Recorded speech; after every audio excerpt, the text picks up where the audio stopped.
On the 18th of December, 1944, somewhere east of the Philippines, a destroyer named Spence was dying. Her fuel bunkers were nearly empty, not because anyone had forgotten her, because the ocean had refused to cooperate with the schedule. Refueling had been attempted repeatedly the previous day, December 17th, first alongside the battleship New Jersey, later alongside the oiler cache. But worsening seas forced each attempt to be abandoned. By the morning of the 18th, conditions had deteriorated beyond any possibility of transfer. The barometer had been falling for hours with a steady malice that the fleet's aerologists noticed but did not fully understand. Weather forecasting in the Western Pacific in 1944 was educated guessing. The Japanese held most of the island stations that once provided data. American meteorology in the combat zone relied on pilot reports, scattered radio intercepts, ship observations. The fleet's weather officer placed the Typhoon's center well to the south. The Typhoon was not to the south. By midday, the wind exceeded 100 knots. The seas were mountainous, confused, driven from multiple directions by the storm's circular fury. Across Admiral Halsey's Third Fleet, ships fought for survival. Carriers had aircraft torn from flight decks. Cruisers rolled 40 degrees, then 50. Aboard the Spence, the crew did what sailors do when buoyancy turns against them. They fought. Ballasting was attempted with seawater, trying to force weight low in the hull, drag the center of gravity back down. The pumps lost pressure. The ship rolled beyond anything her designers had considered survivable. Green water poured over the stacks. Then she went over. The roll was not a single dramatic capsize. She heeled to starboard, hung there with the ocean pouring across her deck at an angle that made recovery a mathematical impossibility, then continued. Men topside went into the water. Men below never came out. Of 339 aboard, 24 survived. She was not alone. The hull went over. The Monaghan went over. By the time Typhoon Cobra moved north, 3 destroyers sat on the bottom. Approximately 790 men were dead across the fleet.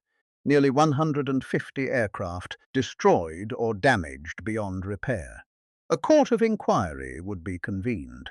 Questions asked about command decisions, forecasting failures, whether adequate precautions had been taken. Those questions mattered. But underneath all of them sat something the court could acknowledge, but not resolve, because it was not a question of judgment alone. It was also a question of context. Why was Spence critically low on fuel in the middle of the ocean, 1,000 miles from the nearest port, while Hull and Monaghan faced different but equally dangerous stability problems in the same typhoon? Spence was critically low on fuel after sustained operations at sea, her bunkers at roughly 15%, because refueling attempts had failed repeatedly as weather closed in. Hull and Monaghan still carried substantial fuel, around 70% and 76% respectively, yet capsized amid severe flooding, ballasting failures, extreme weather, problems of ship stability unique to each vessel. The Typhoon did not discriminate by fuel gauge. It killed across the fleet with an indifference that made every vulnerability lethal. On this December morning, Typhoon Cobra killed roughly 790 United States Navy personnel amid extreme weather, forecasting failures, command decisions that drove the fleet into the storm's worst quadrant, stability vulnerabilities aboard several ship classes. The logistics system that kept the fleet continuously at sea, far from any sheltering port, was the operational context. The storm, the decisions, the physics of each hull in those seas were the immediate instruments of death. This is not a story about a battle. It is a story about the thing that made every battle possible, the invisible architecture of fuel, food, ammunition, repair. replacement that transformed the United States Navy into something no enemy had ever faced. It is a story about the most boring revolution in the history of warfare, carried out by tanker crews, repair ship machinists, stevedores on barges in a lagoon nobody has heard of. It is also a story about what that revolution cost, not only in the Typhoon, but in every refueling accident, every parting line, every man crushed between fenders or swept from a fueling station into the sea. Understanding how those men came to be in a typhoon 1,000 miles from the nearest harbour requires going back 20 years to a planning room in Tokyo, where officers of the Imperial Japanese Navy were preparing for a war they believed they understood completely. For 2 decades before the first bomb fell on Pearl Harbor, the Imperial Japanese Navy organized itself around a single idea. Not a hope, not a gamble. An idea so thoroughly tested, so rigorously war-gamed, so deeply embedded into every ship design, every training doctrine, every promotion decision that by December 1941 it had stopped being a strategy. It had become an identity. Kantai Kessen, the decisive fleet engagement. The concept was elegant in the way a trap is elegant, simple mechanism, catastrophic consequence. War comes. The United States, possessing industrial power that dwarfs Japan's by a factor of 10, must eventually send its battle fleet west across the Pacific to relieve or recapture the Philippines. That fleet has to cross thousands of miles of open ocean. Every mile west stretches its supply lines thinner, pulls it further from the dockyards that keep it alive. As it comes, it bleeds. Submarines find it first. Wolf packs in patrol lines across the fleet's projected route, picking off stragglers, forcing the Americans to burn fuel on evasive maneuvers. Then the island chains the Marshalls, the Carolines, the Marianas, each hosting land-based bombers that strike from airfields the Americans cannot suppress without stopping to conquer. Destroyer flotillas trained to lethal precision in night torpedo attacks, close under darkness. The Long Lance torpedo, 24 inches in diameter, oxygen-fueled, capable of ranges exceeding 20 nautical miles at lower speed settings, or sprinting at nearly 50 knots over shorter distances, carrying a 1,000-pound warhead. No other navy possessed anything comparable. Its true capabilities were poorly understood by the Allies, although US intelligence had received pre-war warnings about the Type 93 that were largely discounted or ignored. Each wave takes a share: submarines, aircraft, night destroyers. Then the decisive moment. Somewhere in the Western Pacific, the American fleet weakened, exhausted, running low on fuel, low on ammunition, far from any dockyard meets the Japanese battle line. Fresh, concentrated, fully fueled from nearby ports, fighting in home waters. Japan wins the war in an afternoon, the part that matters more than anything else in this story. That plan was not stupid. Yamamoto Isoroku, the admiral who would design the Pearl Harbor attack, a man who had spent 2 years at Harvard, served as naval attaché in Washington, toured the oil fields of Texas, the auto factories of Detroit. Yamamoto understood American industrial capacity with a clarity bordering on dread. He harbored no illusions. In a long war, Japan would be crushed by the sheer mass of American production. So the war could not be long. One battle, one afternoon. One decisive blow delivered at the moment of maximum Japanese advantage, when geography had done half the work. Every professional naval officer on Earth would have recognized the logic. The American war plans of the 1920s, War Plan Orange, anticipated nearly the identical scenario. American planners expected the same trans-Pacific advance, the same attritional losses, the same culminating battle.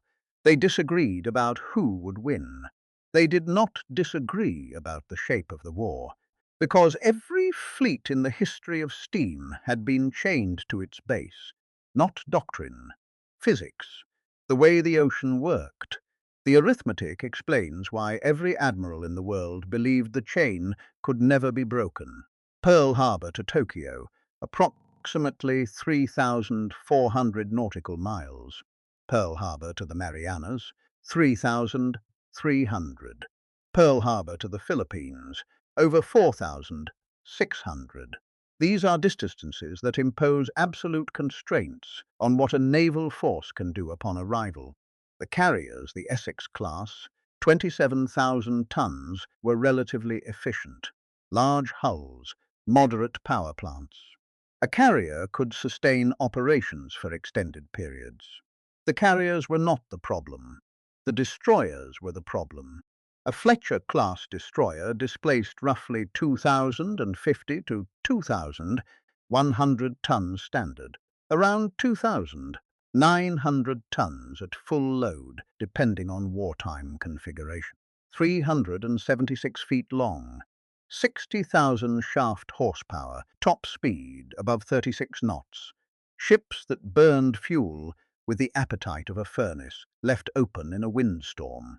At cruising speed, 12 to 15 knots, a Fletcher could manage roughly 6,500 nautical miles.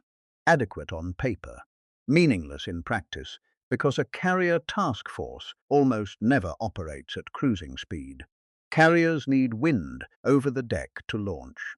The formation turns into the wind, accelerates to 25 knots, holds through launch, holds through recovery. If a submarine contact appears, the destroyers sprint to prosecute at full power. At sustained combat tempo, screening fast carriers, making repeated high-speed runs to investigate contacts, sprinting to reposition a Fletcher required frequent refueling far sooner than her nominal cruising range suggested. That frequency of refueling, rather than the paper range, became the practical leash on destroyer operations with fast carrier forces. Not the carrier's leash, the destroyer's leash. The smallest ships dictated how long the entire fleet could remain in action before someone needed to bring fuel forward, because you could not leave the destroyers behind. They were the anti-submarine screen. Without destroyers, the carriers were naked to torpedo attack. A carrier without its screen was a carrier waiting to die. Then add ammunition. A carrier air group flying strikes expends bombs, torpedoes, rockets, aviation gasoline, machine gun rounds in quantities that empty magazines within days. A battleship doing shore bombardment fires projectiles weighing over a ton each. Magazines go dry in days. Then add aircraft losses. Combat. Operational. Deck crashes on pitching carriers at night. 3 weeks of fighting might cost a carrier a third of its planes. Then add pilots. Killed, wounded, exhausted past the threshold where landing on a moving flight deck in darkness remains physically possible. Then add food, fresh water, spare parts, medical supplies. Every consumable a floating city of 3,000 men devours daily, multiplied across dozens of ships, multiplied across weeks. Under the traditional model, the only model that had ever existed, when any single item runs out, the fleet goes home. Home is Pearl Harbor. 2 weeks steaming each way, plus time in port. A month minimum out of the war. The Japanese assumption holds. The Americans can raid. Then they retreat, refuel, rearm, repair. Japan recovers, repositions. The rhythm of war is set by the distance to Pearl Harbor. The arithmetic was sound.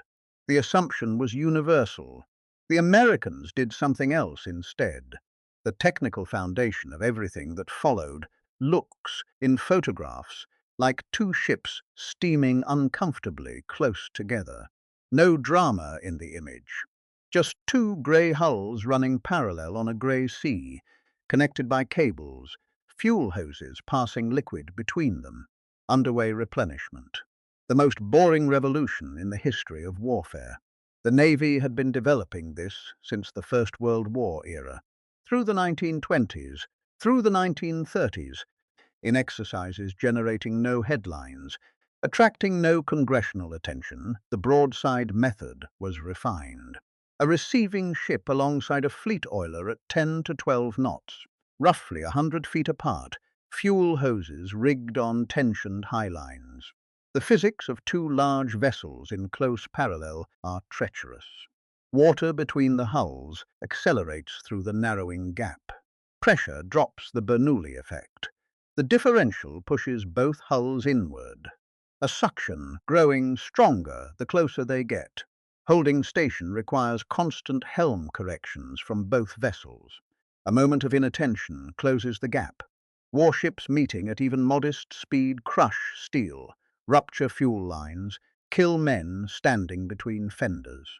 A parted hose under tension whipped across the deck like a steel cable lash.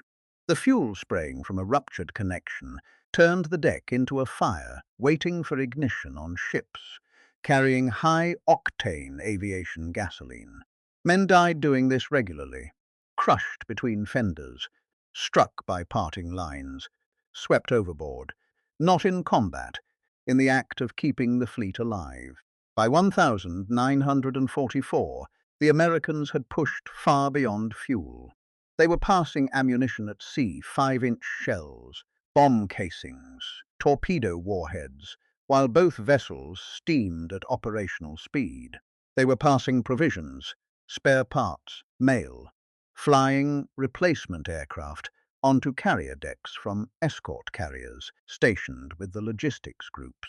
Transferring replacement pilots by breeches buoy, a canvas seat on a line between two moving ships, hauling a man across 80 feet of open water between steel walls rushing past at 12 knots. The comparison that reveals how far ahead the Americans had driven this capability is with Britain. The British Pacific Fleet arrived in the Western Pacific in 1945, a first-rate navy, 3 centuries of tradition, armoured carrier decks that absorbed kamikaze strikes which would have crippled American flat-tops. By every measure of fighting quality, superb.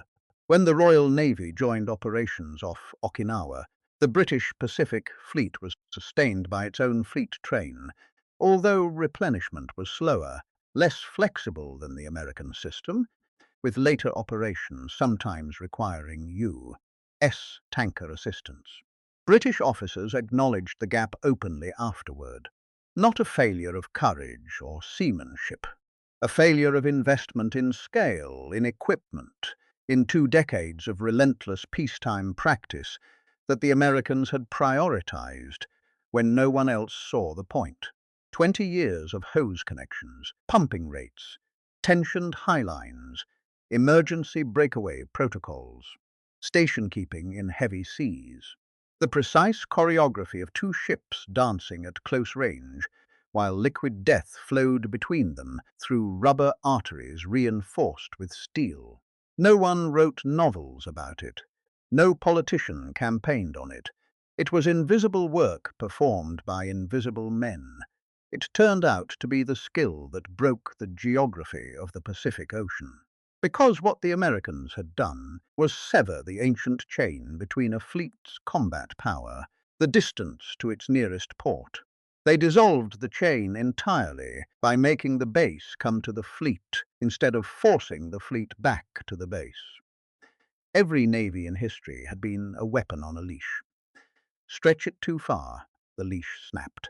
The fleet ran dry, went home, or died. The Americans stopped treating the base as a place. In January 1944, the Navy gave Captain Worrell Reed Carter command of Service Squadron 10. He would be promoted to Commodore on June 1st, 1944. The designation communicated almost nothing about what it actually was. Carter, universally called Nick by everyone who worked with him, understood from the first day that the name was wrong in a way that mattered. What he had been given was not a squadron. It was a naval base, disassembled, loaded onto hulls, told to keep up. The inventory read less like a fleet roster than like a dockyard stripped to components. Repair ships with full machine shops below decks lathes, milling machines, welding equipment, foundries capable of casting replacement propeller shafts, turbine blades, gun mounts. Destroyer tenders, each a floating maintenance facility for an entire division of tin cans. Submarine tenders servicing the boats that were strangling Japanese supply lines across the Western Pacific. Ammunition ships packed with 5-inch shells, 16-inch shells, bombs from 100-pounders to 2,000-pound armor-piercing monsters, torpedoes, depth charges, rocket projectiles. Provision ships with refrigerated holds frozen meat, vegetables, fruit, oilers, dozens of them, built specifically for transferring fuel at sea. Hospital ships staffed with surgeons, nurses, operating theatres. Tugs powerful enough to drag a crippled cruiser across 1,000 miles of open ocean. Barges for moving cargo in sheltered water. Salvage vessels with divers, pumps, cutting gear, floating dry docks. That last item deserves attention because it was the most audacious element of the enterprise. A dry dock lifts a ship out of the water for hull repairs, torpedo damage, mine hits, anything below the waterline. Every major naval base had them. They were permanent structures, concrete, steel, stone, years to construct. They did not move. Carter's floating dry docks moved. The largest, the Advanced Base Sectional Docks, designated ABSD, were built in sections at West Coast shipyards, individual steel pontoons towed across the Pacific, one piece at a time at speeds so slow the transit took weeks. Upon arrival, sections were bolted together, pumps connected, ballasting systems activated. The result, a floating structure capable of lifting a battleship, 35,000 tons of armored steel clear of the water. A battleship that would have been out of the war for months, weeks of transit each way. Weeks in a stationary dock was instead out for days. Carter's job was making all of it work, coordinating hundreds of vessels across thousands of miles, ensuring oilers reached rendezvous points when the task force needed fuel, ensuring repair ships had parts or foundries that could cast them, ensuring submarines returning from patrol with battle damage found tenders ready, ensuring that when the fleet moved forward, always forward, the floating base picked up anchor, formed convoy, steamed to the next position. Majuro came first.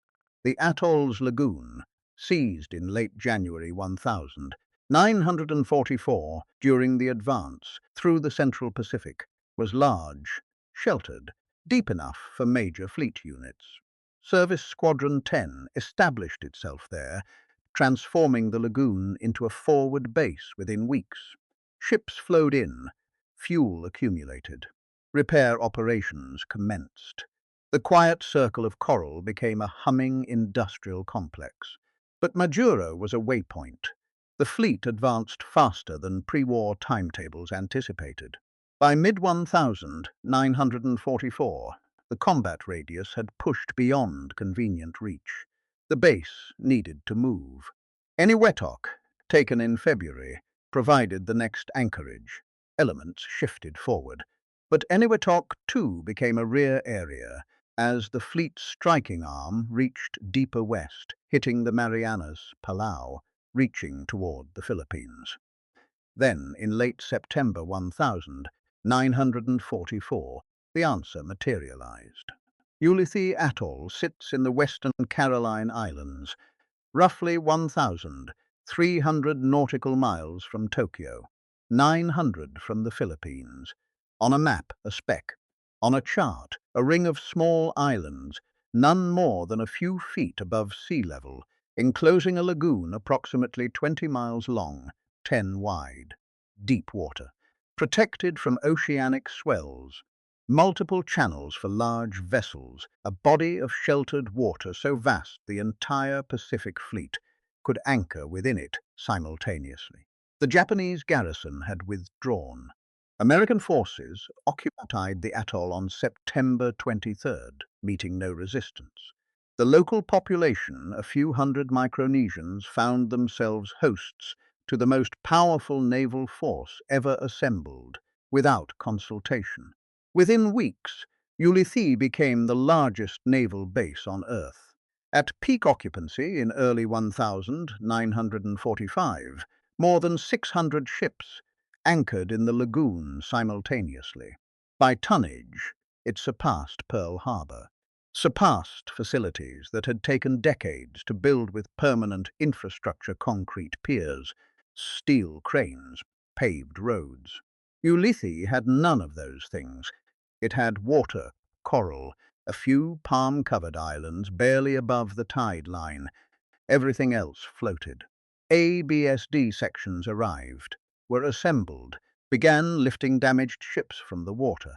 Repair ships anchored in designated berths, machine shops running continuous shifts. Ammunition ships in dispersed anchorages, dispersed because a detonation would destroy everything within a considerable radius. Oilers clustered in their sector. Provision ships, hospital ships, tenders, tugs, barges each type in its area, connected by boat traffic running constantly, small craft buzzing across the lagoon, like water taxis in a city built of steel hulls. The logistics worked as a pulse. Task forces operated at sea for weeks, strikes against the Philippines, Formosa, Okinawa. When fuel ran low, when magazines thinned, the task force rendezvoused with a logistics group at a prearranged point. Received fuel, ammunition, provisions, replacement aircraft, replacement pilots. Minor damage repaired at sea or at anchor in days. Severe damage, torpedo hits. Structural compromise. The ship withdrew to Ulithi, entered the floating dry dock, was repaired, returned to the fight. The cycle was relentless. The fleet struck, was sustained, struck again, no withdrawal phase, no weeks-long transit to a rear base, no pause allowing the enemy to recover. The clearest demonstration of what the floating base could do came in October 1944, during the carrier strikes against Formosa preceding the Philippine invasion. Japanese air defense over Formosa was heavy, aggressive, well organized. Wave after wave of attacks, land-based bombers, torpedo planes, fighters. American aircraft losses were significant, but the critical hits came against surface ships.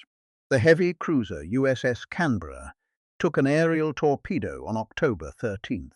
The weapon struck below the waterline, flooding engineering spaces, killing propulsion. She went dead, drifting 1,500 miles from the nearest repair facility. Under every previous war's logic, she was finished. Scuttle her or lose the ships trying to save her.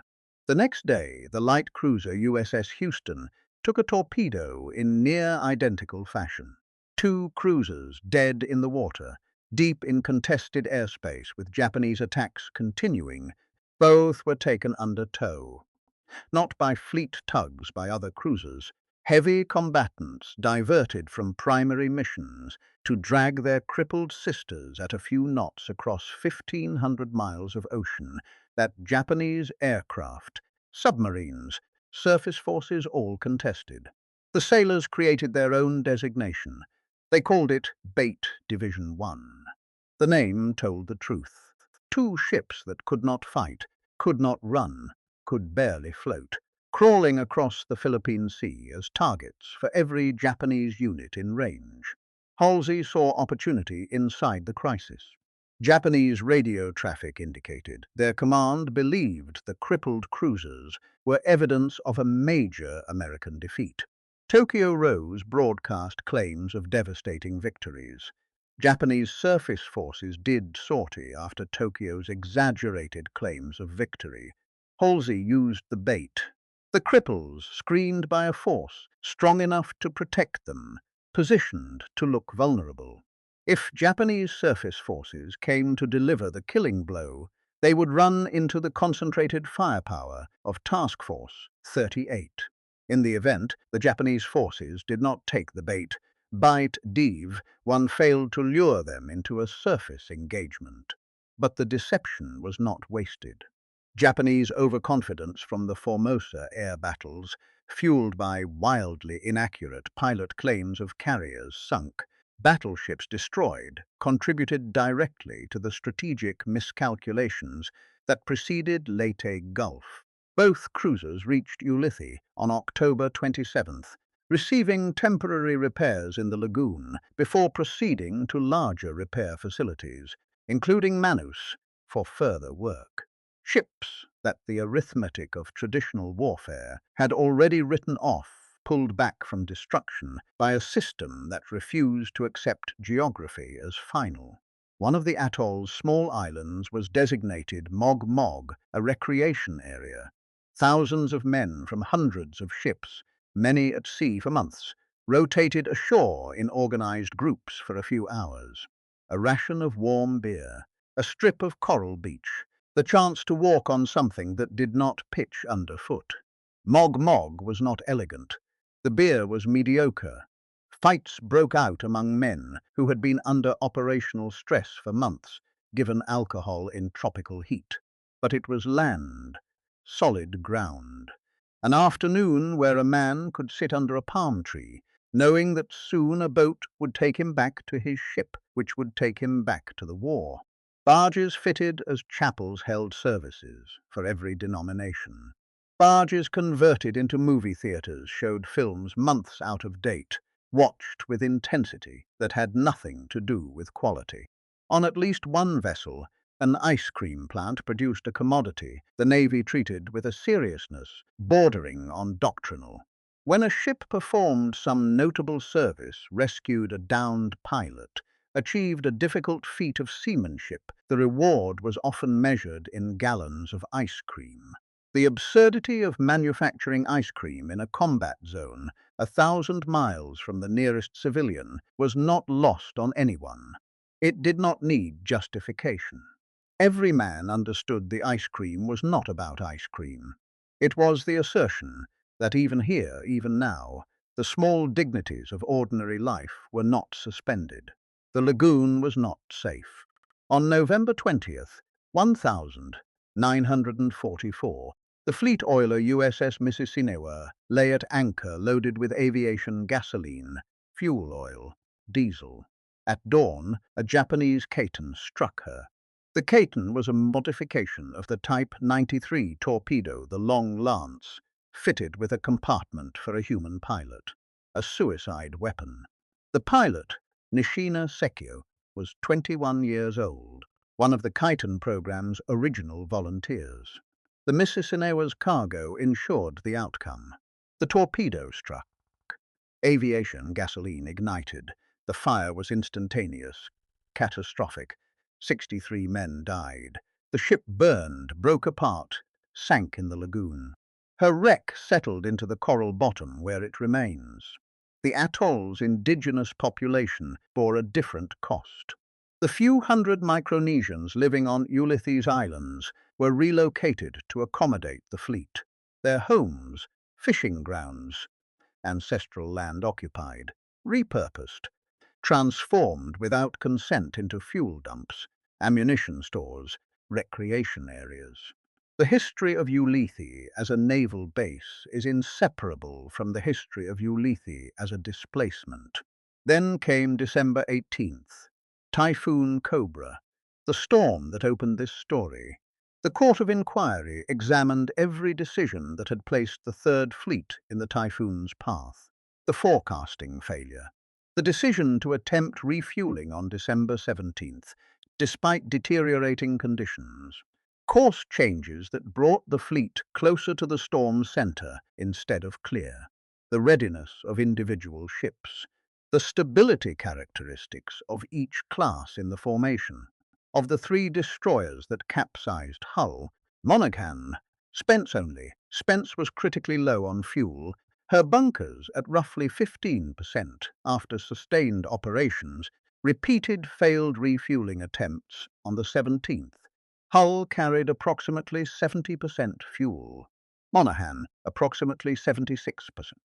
Their losses cannot be explained by the same fuel state argument. Hull capsized amid severe stability problems, compounded by flooding through ventilation openings, ballasting decisions, the extreme forces of the storm itself. Monaghan faced a similar convergence of stability vulnerabilities. Flooding, the overwhelming power of seas that exceeded any design margin her builders had calculated. Each ship died for its own reasons, in the same storm on the same day. The Typhoon was democratic in its violence.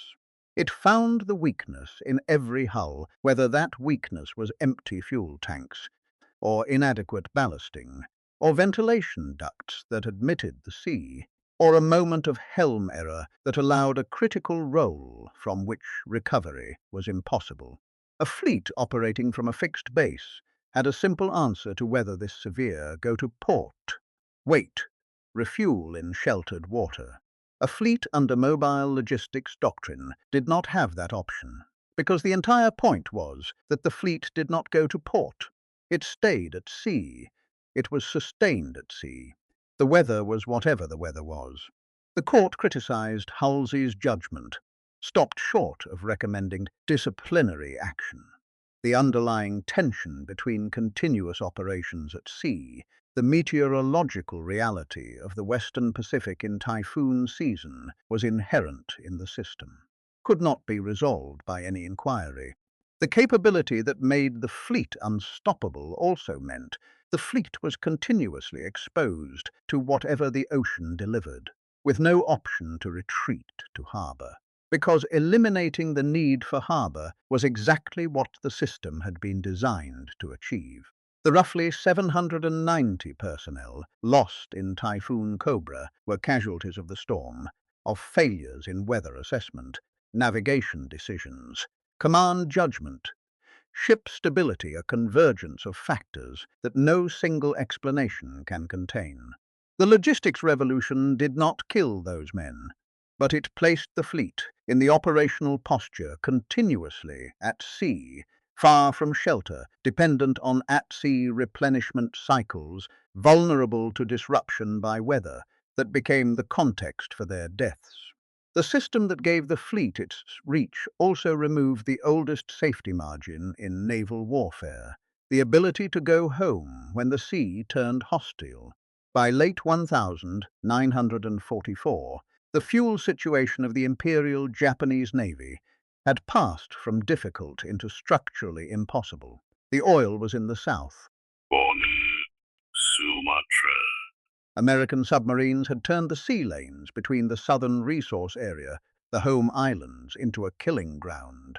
Tanker after tanker slow, lightly armed, impossible to adequately escort when the escort fleet itself, starved for fuel, went to the bottom.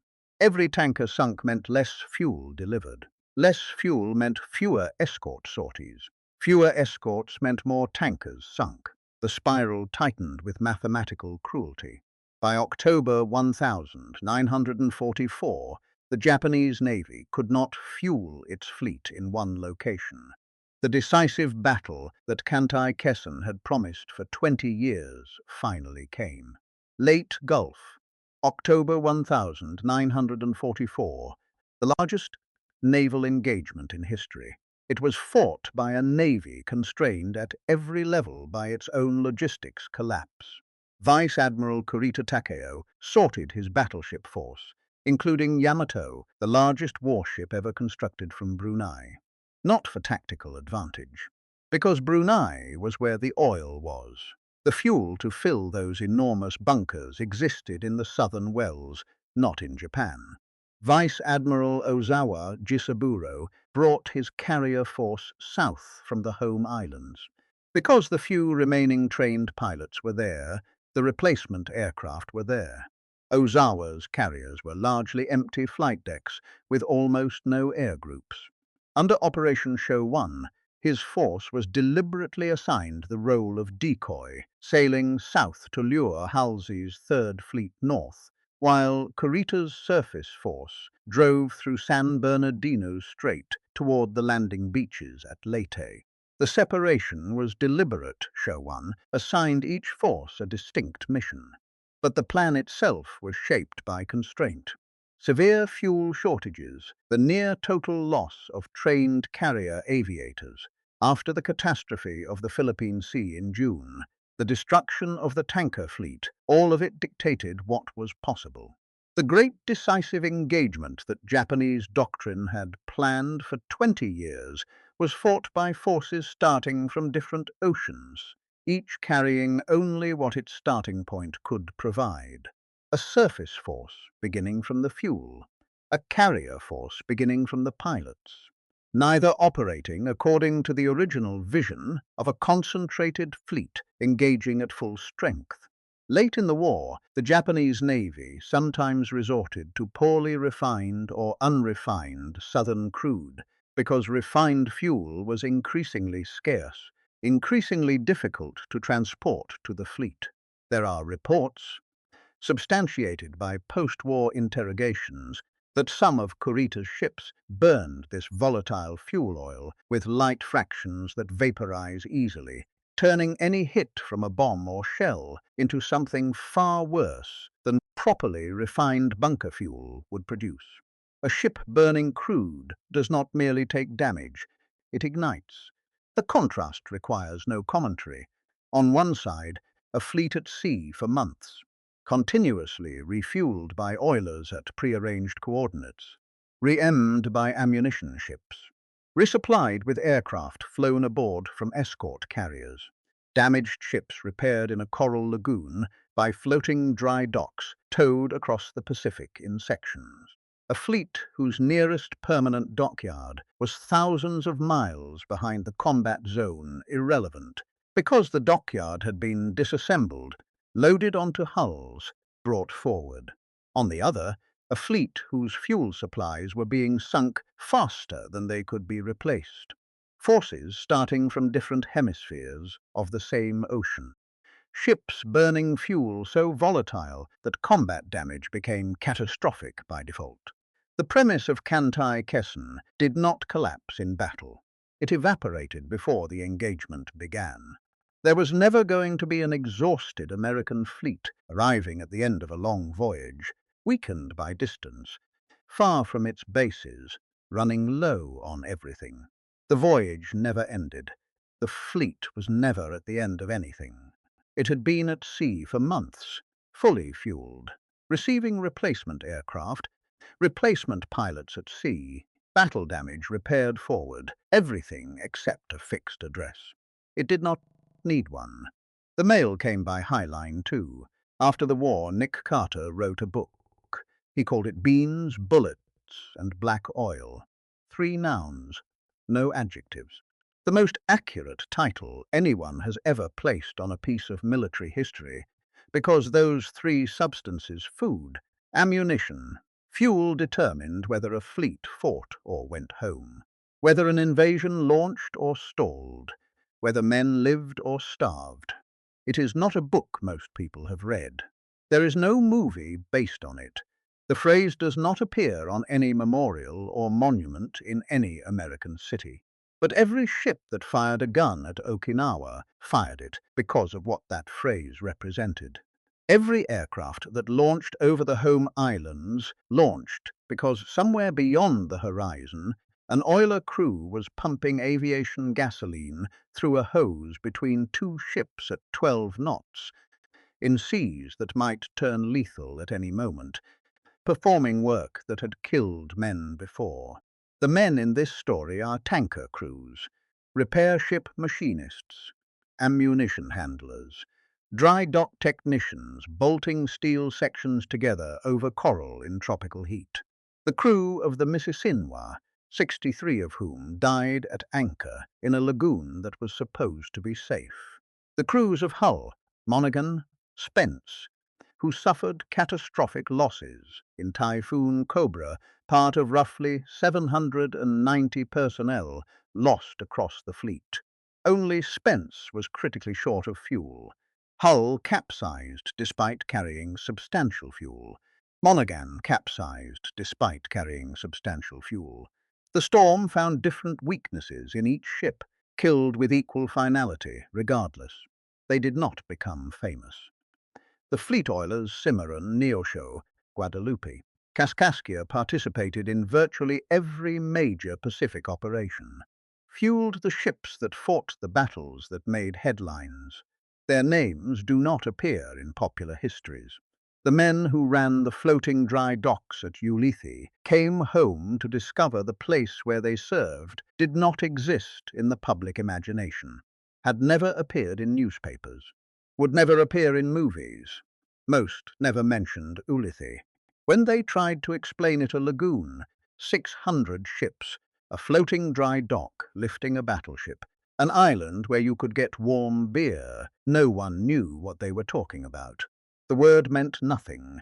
No photograph in Life magazine, no newsreel, no chapter in any book their neighbors had read. They stopped mentioning it, went to work, grew old, died without anyone asking the right questions about where they had been. Ulithi today is home to a few thousand people. No commercial airport, no harbour facility, no military installation. The lagoon that held 600 warships, the anchorage from which the assaults on Iwo Jima, Okinawa, were launched, is quiet. The water clear, coral growing over whatever remains on the bottom. A few rusting fragments at low tide, the only physical evidence that anything happened. No monument. That is not oversight. It is the point. The base was made of ships. When the war ended, the ships sailed away. Dry docks towed elsewhere or scrapped, repair ships reassigned. Oilers returned to the supply chain. Ammunition ships offloaded. Barges, tugs, tenders dispersed, decommissioned, absorbed into the peacetime navy or sold. What remained was a lagoon in the Western Carolines with a few thousand people who had never asked for any of it, whose islands had been taken, used, returned changed in ways that did not reverse when the ships departed. You can go there today. Stand on Mog Mog, where sailors drank warm beer on their afternoon of liberty. The palm trees are still there. The sailors are gone. The greatest naval base of the war left no ruins because it was never built out of anything that stays. The principle survived. Every carrier strike group operating today is sustained by underway replenishment. The techniques refined in the 1920s, perfected under fire in the 1940s, remain in use. Hoses are better, rigs faster, procedures computerized. The fundamental act: two ships close aboard at speed, passing fuel while the ocean tries to push them together, has not changed. The men who figured it out are gone now. Carter is gone. The oiler crews, the machinists, the stevedores, the dry dock technicians. What they built remains not in steel or concrete, but in the operational assumption that an American fleet can operate anywhere on Earth for as long as the mission requires without returning to port. That assumption is not natural. For the entire age of steam before these men proved otherwise, the opposite held. A fleet was chained to its base. Distance was destiny. They broke the chain. With hoses, cargo rigs, floating dry docks towed in pieces across the widest ocean on the planet. With warm beer on a coral island. With ice cream manufactured aboard a vessel anchored over a reef. The old question, how far can we operate from our base, had been replaced. The new question, how quickly can the base follow? Distance was no longer geography. It was a purchasable commodity. Another 1,000 miles of reach cost more oilers. Keeping a damaged cruiser in the war cost a floating dry dock towed across 5,000 miles of ocean. The price was measured in hulls, hoses, human lives. The United States decided to pay. When the Japanese admirals asked where the fuel was coming from, they were asking where the base was. They searched for a port, a harbour, a facility with piers, cranes, fuel storage. There was nothing to find. The base was 600 ships in a lagoon, crewed by men who would never be famous, doing work that would never be celebrated. When the war ended, the ships weighed anchor. The lagoon fell silent. The men came home to a country that had never heard of the place where they had served. The fleet they sustained never stopped.